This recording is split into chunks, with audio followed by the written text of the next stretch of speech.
Hey guys, good morning. Headed out to check the line, and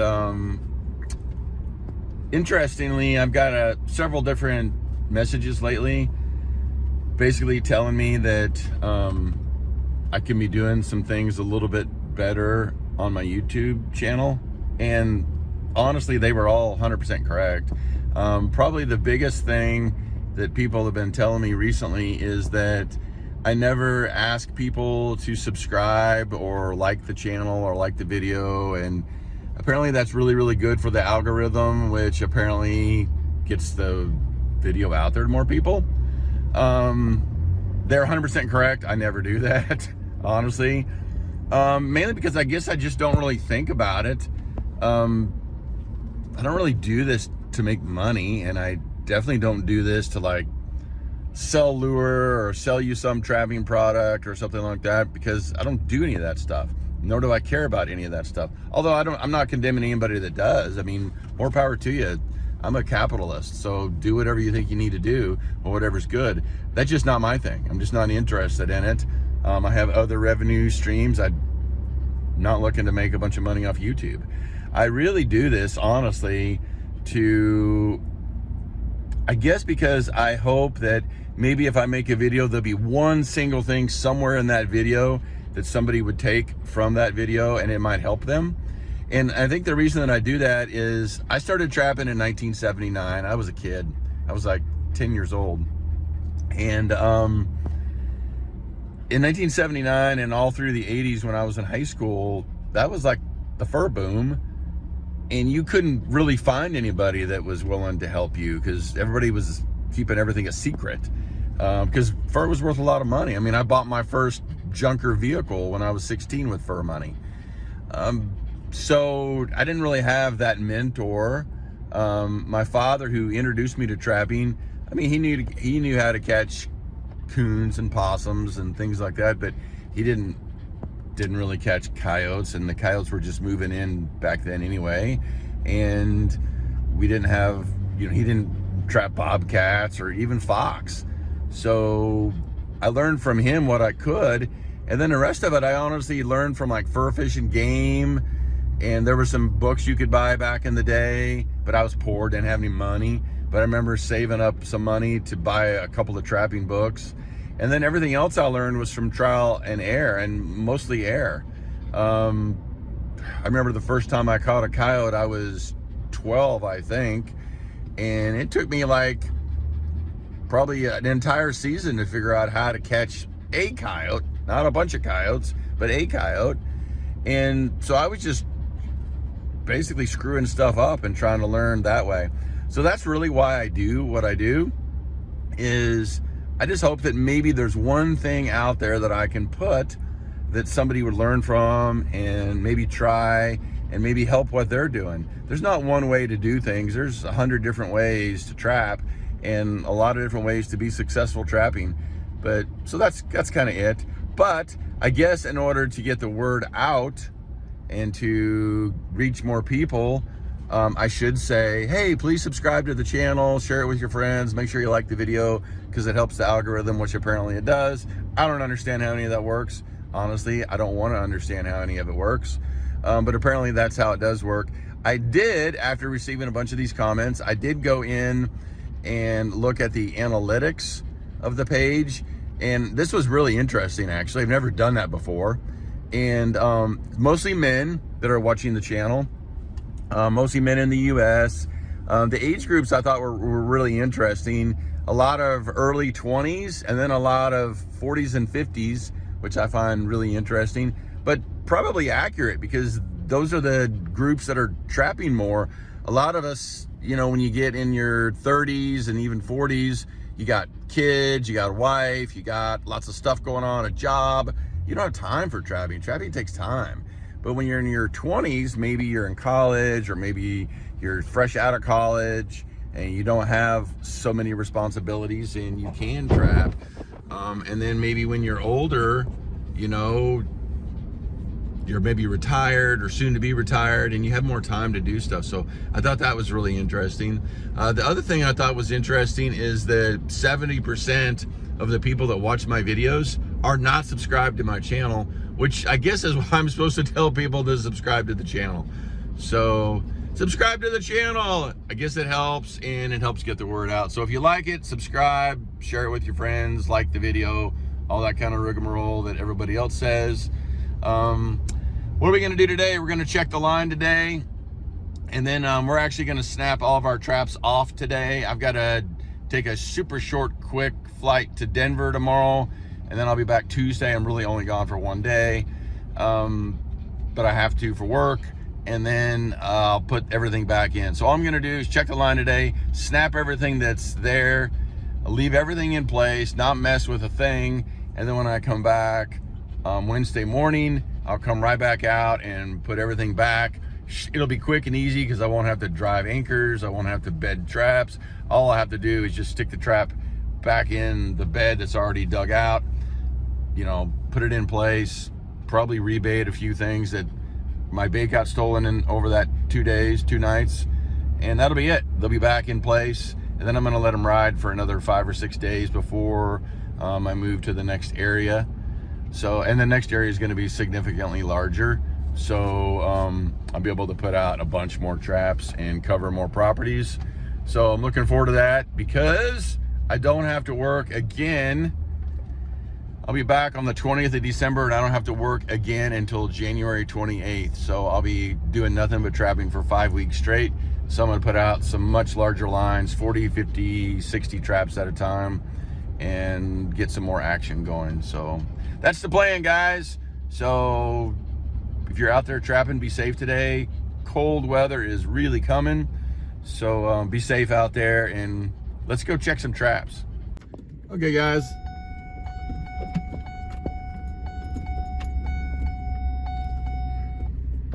Okay, guys, so I get a lot of questions about, well, how do you know when you should be done on a piece of property? And it's really when you caught the cream and you start getting to a point where the animal drop-off starts taking place. So on this first property, we blanked today. We have 6 traps on this piece of property. It's not very big. It's about 300 acres. But when I say not very big, I mean there's only a small part of it that you're actually going to be able to be trapping on. Most of it is big timber, big hollers, big stuff that you're not going to put any traps on. The landowner does not have any cattle or anything like this on this land. It's just all, you can see it's pretty grown up in here. He just deer hunts on it. It's all about deer hunting. So we've been here, this is check day 6 on this particular land. And we blanked here, first time we blanked. So far we've caught 5 coyotes, 1 bobcat, 1 raccoon, and maybe 2 or 3 possums in 6 days. So we've been taking quite a few critters off of this place with just 6 traps. But today we blanked. We're also, you know, basically setting off our traps for a day or 2. But honestly, if we let these ride another day or 2 and we're not catching anything, that's when you know you pretty much have taken the cream off and it's time to move on. On a piece of property that's smaller like this, again, it's 300 acres. It's not small, but the amount of land that we're going to be trapping on is small because so much of it is big timber and steep hollows, and you can't even get down in there to it. It's so steep and rugged and rough. So there's only going to be a small percentage that you're going to trap on. So we're going around today and we're setting off traps. Here's a set where we caught a coyote a couple days ago. You can see there's the dirt hole, there's the deal. All I do is I come up here, kind of just put my toe down there and I set the trap off. I don't put a ton of pressure on it. You don't need a bunch. It's 3 pounds of, you know, of pin tension on these MB550s. So just set it off, and then that's how I'm gonna leave it. I'm gonna leave it just like that for the next 2 days. No one's gonna be in here, so you don't have to worry about anybody stealing your traps or anything like that. And that's it. Well, now may critters come by and visit this and dig my bait out? Yeah. Will critters come by and maybe see this trap there? Yeah. But who cares? They don't know what a trap is. If you think a coyote knows what a trap is, or a bobcat knows what a trap is, they don't know that. So to them, it's just another piece of metal, like all the other metal that's sitting around and on a farm. So we have another set over here. This is where we caught the bobcat at yesterday. So we're gonna do the same thing. Nothing was at this set last night. So we're gonna just set that trap off, and that's it. We're letting them lie, and we're gonna let them be. Come back in a couple days, put them right back. Everything is done, so that'll take literally 2 minutes to put back in place. And we'll let them ride for a couple more days, 2 or 3 more days. Some of the other properties that are just not too far from here that we also have traps on are bigger, and there's more fur, I think, to catch there. So since we're already here, we'll just go ahead and leave this property. If this was the only property I had in this particular area, I'd probably just pull right now and be done. The cream is gone, and I would just move on to somewhere else more productive. So I tried to shoot it on video, but I ended up missing it. But you can see where I am on top of this hill, and you can see the 2-track that runs down through here. And there's lots and lots of thick grass. Some of it's waist-high grass. There's about 8 or 10 deer in here when we came up over the mountain and came up through this field. But we were just setting off a couple traps as we're still, getting the line free that we can leave it for a couple days without us being here. And there was a red-tailed hawk that was cruising along, and he was literally like about 6 feet off the ground, just cruising along, flying really low and just above the grass line.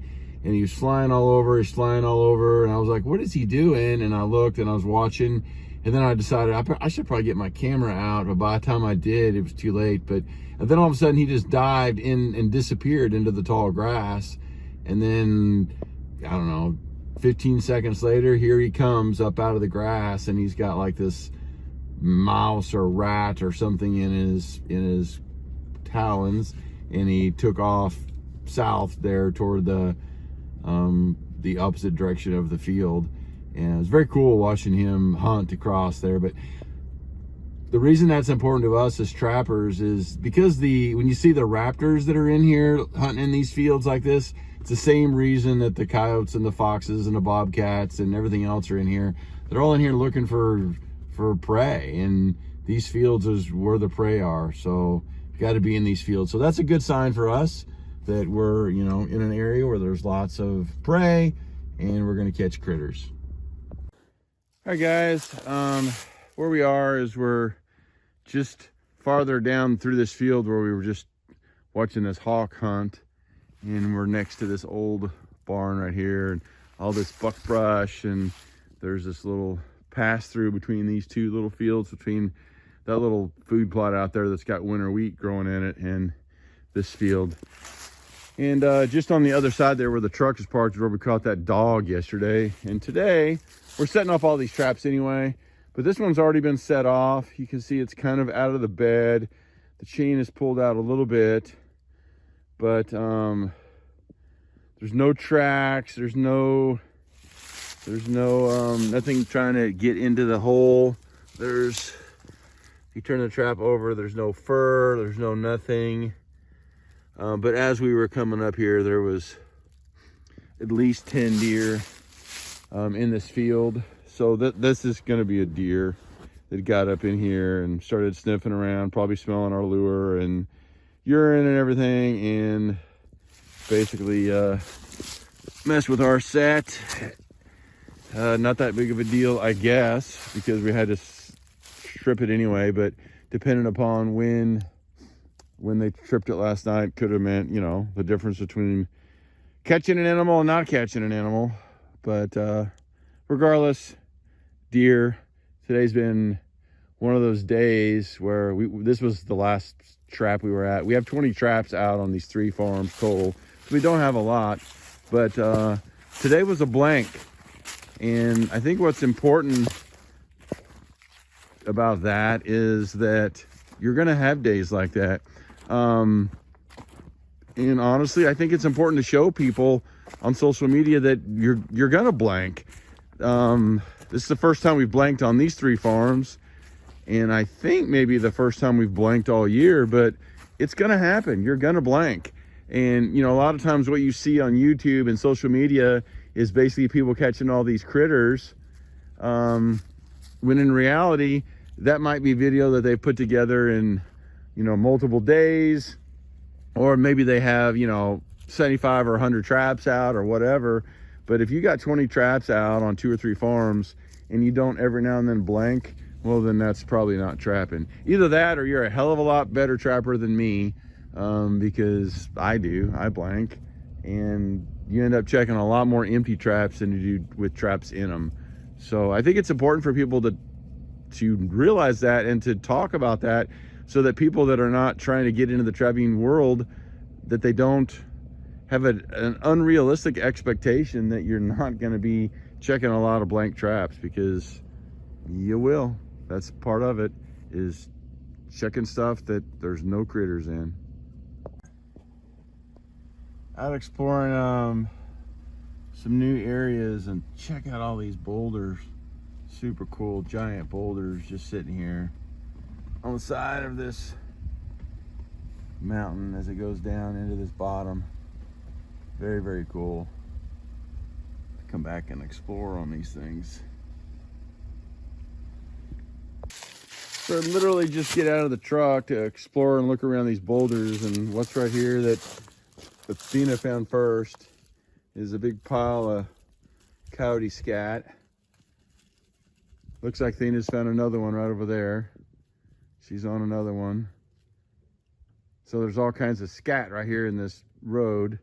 Here's these big boulders and stuff. And then this basically trail runs up through the top and then comes all the way down.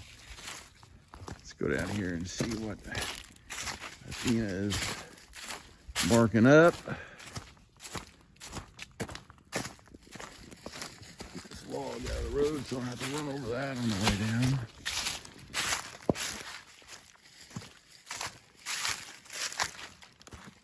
Where is it, Athena?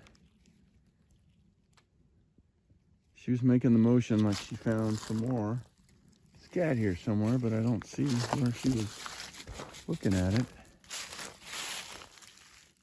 We're just gonna keep scouting around, but clearly the coyotes are using this little road coming up out of this bottom, working their way to the top. So we've never had any traps on this property before, so we'll see about putting some traps in here.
So I'm still exploring this new area. I got out and started walking around, and I'm walking on this 2-track right here through the woods.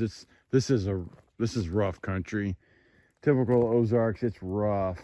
You couldn't even get a pickup up here. This would have to be ATV. But I just wanted to walk around and just scope it out and see what kind of sign I could get. And here's a perfect example of why Athena is so valuable. So we're coming up this little trail, and you can see there's all this green patch of grass over here. And she's about 20 yards ahead of me, probably 15 yards ahead of me. And she comes over here and starts doing her thing, looking at me, putting her nose down, looking at me, which is kind of her signal of, hey, I found something over here. I want a treat. I want a pat on the head. I want some accolades. So I come over here and I start looking around, and I don't really see much. I don't really see much.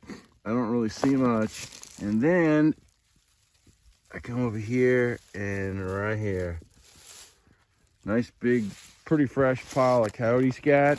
I never would have seen that hidden. You can see, here you are walking down the trail. Can't see it. It's hidden in there. I would never have seen that had it not been for Athena pointed it out to me. There she is up there, still scouting. Good girl, Athena. Good girl. Yeah, good girl. You're such a good trapping dog. Yeah. Good girl. Did you find anything else down there? Let's go back down the hill. Yeah, let's find anything else? Good girl. All right, guys, we just got back down to where we left the truck. Where we were, we went up this hill, walked all the way around. And basically where we are is there's 3 big mountains. There's this one right here. There's that one right over there you can see. And then there's this one right here. And all 3 of the drainages come together basically right here. And the landowners put a road in that you can bring a truck down right there where you see my truck at. And that's pretty much it. From there on, it's ATV, UTV only up that mountain. And what it does is that road goes on up, and then there's a saddle between that mountain and that mountain. And you can use the road and you can cut in between the 2 mountains and go on to the next big valley over. So there's all kinds of coyote scat up and down that 2-track. And what they're doing is they're just using that 2-track to basically go through that saddle and cut in between the 2 mountains, because otherwise they got to go up and over. And you can see there's bluffs and there's steepness and boulders and everything else. And you can see how tall that is right there. So they're just using that as a cut through. And everything comes together down here in this bottom. The coyotes are coming here and they're using this as a cut through to go that way to the next mountain, next saddle, and then they're using this. And I haven't walked up there yet, but they're probably going up that drainage as well.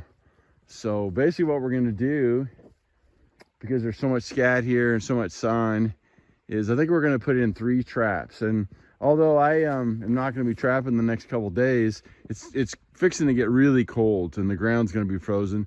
So what I'm going to do is go ahead and put the traps in, as far as put an anchor in, put the trap bed in, put any dirt holes in, and then I'm just going to let them be for a couple days. And then when I get back, all I got to do is put the trap in. It'll be short and quick and easy, and I won't have to fight with frozen ground and all that other rigmarole. So I'm going to put one over there behind the truck on the 2-track.